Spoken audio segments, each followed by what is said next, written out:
क्या ये बात हैरान करने वाली नहीं लगती कि भारत के कुल क्षेत्रफल का मुश्किल से 1.5% हिस्सा घेरने वाले एक छोटे से राज्य ने मतलब पूरे उपमहाद्वीप का भविष्य एक नहीं, दो नहीं बल्कि तीन तीन बार तय किया हाँ, ये सच में सोचने वाली बात है। है ना। जब भी किसी ने दिल्ली के सिंहासन पर आंख उठाई तो उसे इसी मिट्टी से होकर गुजरना पड़ा। तो आज की इस गहन चर्चा में यानी हमारी इस डीप डाइव में हम एक ऐसे ही ऐतिहासिक और रणनीतिक रूप से महत्वपूर्ण राज्य की बात कर रहे हैं। मेरा मतलब है हरियाणा। बिल्कुल।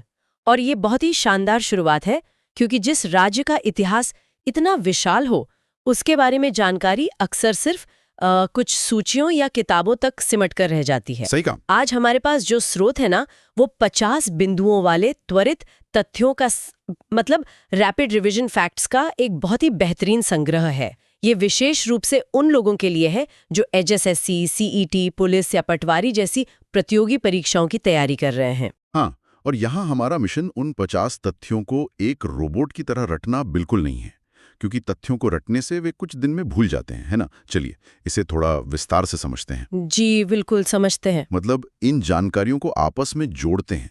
अगर कोई ये समझ ले कि कोई घटना क्यों हुई या कोई जगह क्यों प्रसिद्ध है, तो दिमाग में एक पूरी तस्वीर बन जाती है। तो जो लोग रात दिन एक करके सरकारी नौकरी की तैयारी में लगे हैं, उनके लिए ये चर्चा एक अचूक हथियार साबित होने वाली है। मैं पूरी तरह सहमत हूँ। जब हम किसी तथ्य के पीछे का क्यों और कैसे समझ लेते हैं, तो वो हमेशा के लिए याद हो जाता है। तो चलिए इस राज्य के निर्माण से ही शुरुआत करते हैं। नेकी और पूछ-पूछ बताइए। अगर हम कागजों पर देखें तो हरियाणा 1 नवंबर 1966 को अपने वर्तमान स्वरूप में अस्तित्व में आया और चंडीगढ़ को इसकी राजधानी बनाया गया। 1 मिनट, 1 नवंबर 1966 की वो तारीख, मतलब ये सिर्फ एक कैलेंडर का दिन नहीं था, ये एक बहुत बड़े प्रशासनिक बदलाव का नतीजा था। बिल्कुल था। एक ऐसे राज्य का जन्म होना जो भौगोलिक रूप से छोटा था, लेकिन जिसकी ऊर्जा बहुत बड़ी थी। और चंडीगढ़ को राजधानी बनाना तो अपने आप में एक बहुत ही आधुनिक सोच का प्रतीक था। सही कहा। एक पूरी तरह से सुनियोजित सिटी जो इस नए राज्य को दिशा दे सके। और इस आधुनिक सोच के साथ साथ प्रशासन को संभालने के लिए जिलों का विभाजन भी किया गया। हाँ, जो कि बहुत जरूरी था। अगर वर्तमान में हरियाणा के नक्शे को देखा जाए तो इसमें कुल 22 जिले हैं। और इन 22 जिलों में जो बात सबसे ज्यादा ध्यान खींचती है वो है इनका भौगोलिक अंतर। वो कैसे? स्रोत के अनुसार भिवानी सबसे बड़ा जिला है, जबकि क्षेत्रफल के मामले में पंचकुला सबसे छोटा है। भिवानी के विस्तृत कुछ हद तक रेतीले मैदानों से लेकर पंचकुला की पहाड़ियों तक ये विविधता बहुत कुछ कहती है। ये विविधता ही तो कहानी बनाती है, और जब कोई नई कहानी शुरू होती है तो उसे दिशा देने के लिए एक नायक की जरूरत होती है। मतलब 1 नवंबर 1966 को जब ये नया राज्य बना तो इसे चलाने की जिम्मेदारी किसी को तो लेनी ही थी। हाँ, पहले मुख्यमंत्री की बात कर रहे हैं आप। बिल्कुल। हमारे स्रोत में एक बहुत ही महत्वपूर्ण नाम है पंडित भगवत दयाल शर्मा, हरियाणा के पहले मुख्यमंत्री। जरा सोचिए, एक बिल्कुल नए राज्य के प्रशासन का ढांचा खड़ा करना कोई आसान काम तो रहा नहीं होगा। निस्संदेह वो एक बहुत ही चुनौतीपूर्ण दौर रहा होगा। बुनियादी ढांचे से लेकर कृषि तक सब कुछ एक नई शुरुआत मांग रहा था। और किसी भी नए राज्य की पहचान सिर्फ उसके प्रशासन से नहीं होती। तो फिर और किस चीज से होती है? उसके प्रतीकों से भी होती है। हरियाणा ने अपने लिए जो राजकीय प्रतीक चुने, वे उस मिट्टी के स्वभाव को बहुत गहराई से दर्शाते हैं। अरे हाँ, मुझे इन प्रतीकों के बारे में बात करने में बहुत दिलचस्पी है। स्रोत के अनुसार हरियाणा का राजकीय पशु काला हिरण है, पक्षी काला तीतर है, वृक्ष पीपल है और पुष्प कमल है। जी। अब अगर कोई सिर्फ परीक्षा के लिए न पढ़े तो ये 4 अलग-अलग नाम हैं, लेकिन मैं जानना चाहता हूँ कि यही प्रतीक क्यों? इससे ऐसे समझा जा सकता है कि ये प्रतीक इस भूमि की कहानी कहते हैं। काला हिरण अपनी अद्भुत गति और चौकन्नेपन के लिए जाना जाता है, जो हरियाणा के जनजीवन की स्फूर्ति को दर्शाता है। अच्छा, और वो काला तीतर? काला तीतर खेतों और झाड़ियों के बीच रहने वाला एक बहुत ही मजबूत पक्षी है, जो सीधे तौर पर इस राज्य की कृषि प्रधान जड़ों से जुड़ता है। और पीपल का वृक्ष इस बात का प्रतीक है कि इसकी जड़ें बहुत गहरी हैं। मतलब वो छांव देता है, जीवन देता है, ठीक वैसे ही जैसे यहाँ की ग्रामीण संस्कृति अपने लोगों को एक आश्रय देती है। बिल्कुल सटीक। और कमल का फूल जो कीचड़ में खिलने के लिए जाना जाता है, इसका मतलब ये है कि चाहे इतिहास में कितने भी संघर्ष रहे हों, ये राज्य हमेशा उस संघर्ष के बीच से खिलकर बाहर आया है। वाह, क्या बात है। और जब हम संघर्ष की बात कर ही रहे हैं तो हमें उस मिट्टी के इतिहास की ओर मुड़ना ही होगा। इस राज्य की भौगोलिक स्थिति ने इसे एक ऐसी रणभूमि बना दिया जिसका भारत के इतिहास में कोई दूसरा उदाहरण नहीं है। जी हाँ, और यहीं पर कहानी सबसे ज्यादा रोमांचक हो जाती है। हमारे स्रोत में कुछ ऐतिहासिक जगहों का जिक्र है। सबसे पहले कुरुक्षेत्र, जहां महाभारत का वो महाकाव्य युद्ध लड़ा गया था। हाँ, कुरुक्षेत्र का नाम तो बच्चा बच्चा जानता है। और उसके बाद पानीपत का नाम आता है। बिल्कुल, पानीपत। पानीपत में एक या दो नहीं, पूरे 3 ऐतिहासिक युद्ध हुए। 1526 में पहली लड़ाई, 1556 में दूसरी और 1761 में तीसरी। सही कहा। इन तारीखों को रटने से ज्यादा मुझे ये सवाल परेशान करता है कि आखिर पानीपत ही क्यों? मतलब अगर भारत के इतिहास को एक वीडियो गेम मान लिया जाए तो क्या पानीपत उस गेम का फाइनल बॉस स्टेज था? ये बहुत ही दिलचस्प तुलना है ना? जो भी बाहर से आता था उसे दिल्ली की गद्दी तक पहुंचने के लिए यहीं आकर लड़ना पड़ता था। ऐसा क्यों? फाइनल बॉस स्टेज वाली तुलना इसे बहुत अच्छी तरह समझाती है। अगर भारत के नक्शे को बारीकी से देखा जाए तो ये कोई संयोग नहीं था। जो भी आक्रमणकारी उत्तर पश्चिम दिशा से यानी खैबर दर्रे की तरफ से आता था, उसे पंजाब की नदियों को पार करना होता था। अच्छा। नदियां पार करने के बाद और दिल्ली पहुंचने से ठीक पहले हरियाणा का ये समतल मैदान एक प्राकृतिक प्रवेश द्वार की तरह काम करता था। मतलब पहाड़ों और नदियों को पार करने के बाद ये वो पहली खुली और समतल जगह थी जहां 2 बड़ी सेनाएं आमने सामने खड़ी हो सकती थी। एकदम सही। अरावली की पहाड़ियां और थार का रेगिस्तान नीचे की तरफ एक प्राकृतिक रुकावट बनाते थे, और ऊपर हिमालय था, तो बीच का यही मैदानी रास्ता बचता था। इसीलिए पानीपत सिर्फ एक शहर नहीं बल्कि सत्ता की चाबी बन गया था। जी, और ये इतिहास सिर्फ युद्धों तक सीमित नहीं है। इसी भौगोलिक महत्व के कारण यहाँ साम्राज्यों का निर्माण भी हुआ। स्रोत में हिसार शहर का जिक्र है, जिसे फिरोज शाह तुगलक ने बसाया था। हिसार, जिसका मतलब ही शायद फारसी में किला होता है ना? जी बिल्कुल। फिरोज शाह तुगलक द्वारा हिसार को बसाने के पीछे भी यही रणनीति थी। दिल्ली को सुरक्षित रखने और उत्तर पश्चिम से आने वाले रास्तों पर नियंत्रण रखने के लिए एक मजबूत किलेबंदी की जरूरत थी। समझ गया। लेकिन इसके ठीक विपरीत अगर हम अग्रोहा की बात करें, जो महाराजा अग्रसेन के लिए प्रसिद्ध है, तो वहां हमें एक बिल्कुल अलग कहानी देखने को मिलती है। हाँ, अग्रोहा का जिक्र आते ही दिमाग में युद्ध नहीं बल्कि व्यापार आता है। महाराजा अग्रसेन के बारे में कहा जाता है कि उन्होंने एक ऐसी व्यवस्था बनाई थी जहां कोई भी नया व्यक्ति अगर बसना चाहता था तो हर परिवार उसे एक ईंट और एक रुपया देता था, ताकि वो अपना घर बना सके और व्यापार शुरू कर सके। बिल्कुल। ये उस समय की एक बेहद उन्नत और दूरदर्शी आर्थिक सोच थी। अग्रोहा इस बात का प्रमाण है कि ये क्षेत्र केवल तलवारों की झंकार का गवाह नहीं था, ये व्यापारिक मार्गों का भी केंद्र था। तो मतलब एक ही क्षेत्र में हमें पानीपत जैसा शक्ति परीक्षण भी दिखता है और अग्रोहा जैसी आर्थिक समृद्धि भी।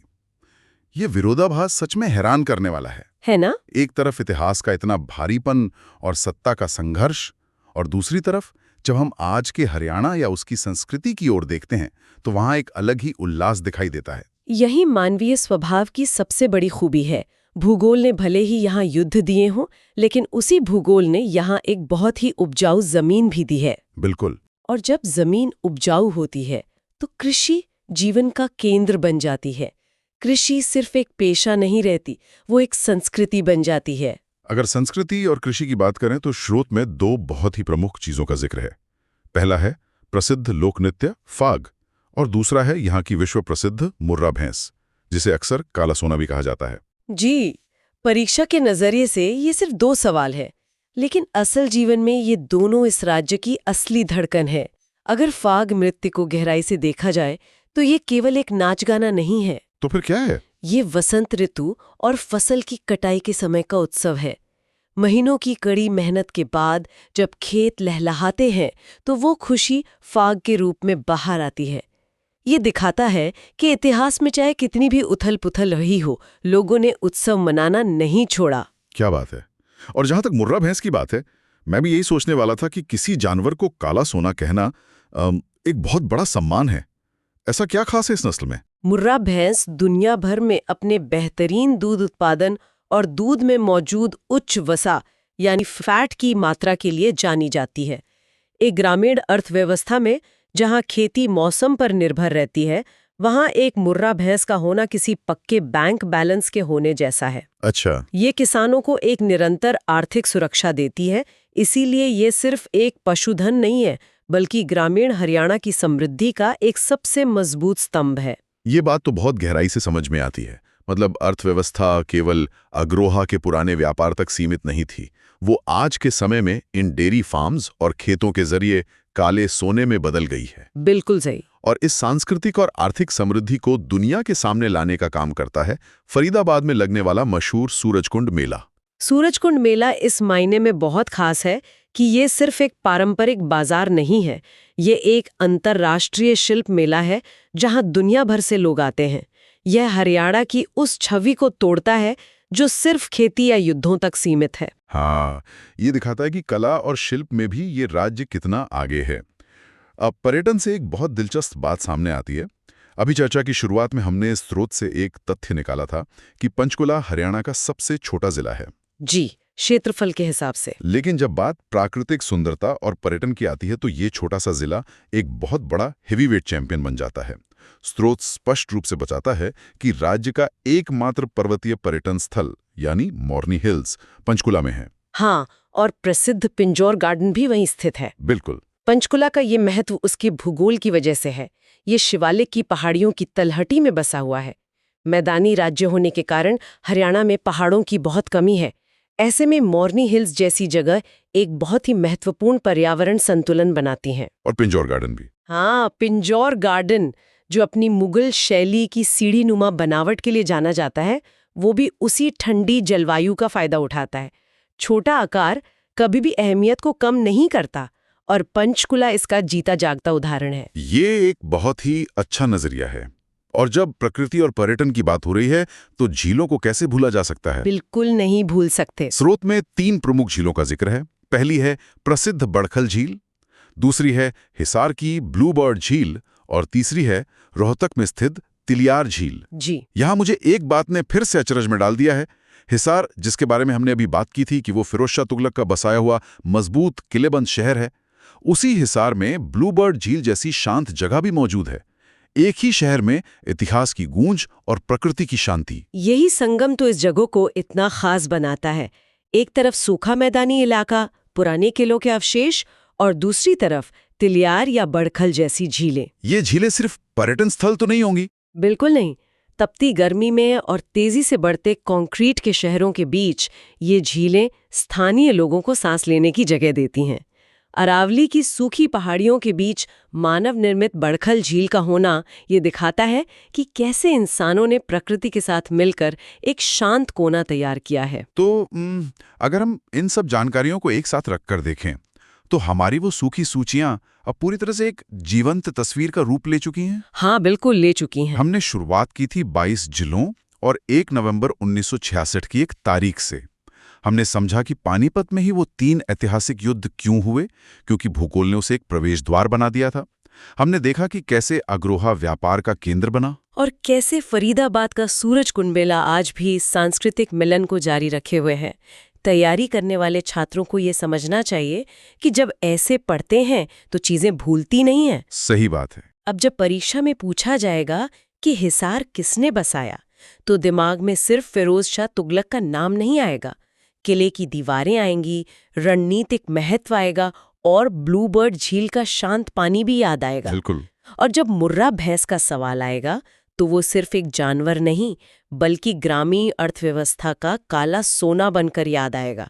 जब सबसे छोटे जिले का सवाल आएगा तो पंचकुला अपनी मोरनी हिल्स की ऊंचाइयों के साथ याद आएगा। इस पूरी कहानी को समेटते हुए एक विचार है जो मुझे सोचने पर मजबूर कर रहा है। हालांकि ये स्रोत में सीधे तौर पर नहीं लिखा है, लेकिन ये इस चर्चा का एक स्वाभाविक निष्कर्ष लगता है। वो क्या? इतिहास गवाह है कि ये भूमि सदियों तक आक्रमणों का सामना करती रही। ये भारत की ढाल बनी रही। आज के समय में जब हम देखते हैं कि हरियाणा खेल जगत में, विशेषकर कुश्ती, बॉक्सिंग और ओलंपिक्स में देश का नेतृत्व कर रहा है। हाँ, बिल्कुल कर रहा है। तो क्या ये कहना गलत होगा कि सदियों के उस संघर्ष ने इस मिट्टी में एक ऐसा जुझारूपन पैदा कर दिया है जो कभी खत्म नहीं होता, जो ऊर्जा पहले युद्ध के मैदानों में देश की रक्षा करने में लगती थी, क्या वही ऊर्जा आज खेल के मैदानों में मेडल जीतने में बदल रही है? उफ, ये नजरिया सच में बहुत ही कमाल का है। प्राचीन युद्ध भूमि की उस शक्ति को आज के आधुनिक खेल और कृषि से जोड़कर देखना, ये एक ऐसा विचार है जो दिमाग में ठहर जाता है। इतिहास कैसे वर्तमान के डीएनए में शामिल हो जाता है, ये उसका सबसे बेहतरीन उदाहरण है। बिल्कुल। ज्ञान तभी सार्थक होता है जब वो नजरिया बदल दे। तथ्यों को कहानियों से जोड़कर देखना ही सच्ची सीख है। और इसी शानदार विचार के साथ हम अपनी इस डीप डाइव के आज के सफर को यहीं रोकते हैं। हमारी कोशिश यही थी कि वे 50 तथ्य अब सिर्फ पन्नों पर लिखी स्याही न रहें। अगली बार जब हमारे श्रोता किताब खोलेंगे तो उन्हें रटना नहीं पड़ेगा, बस इस कहानी को याद करना होगा।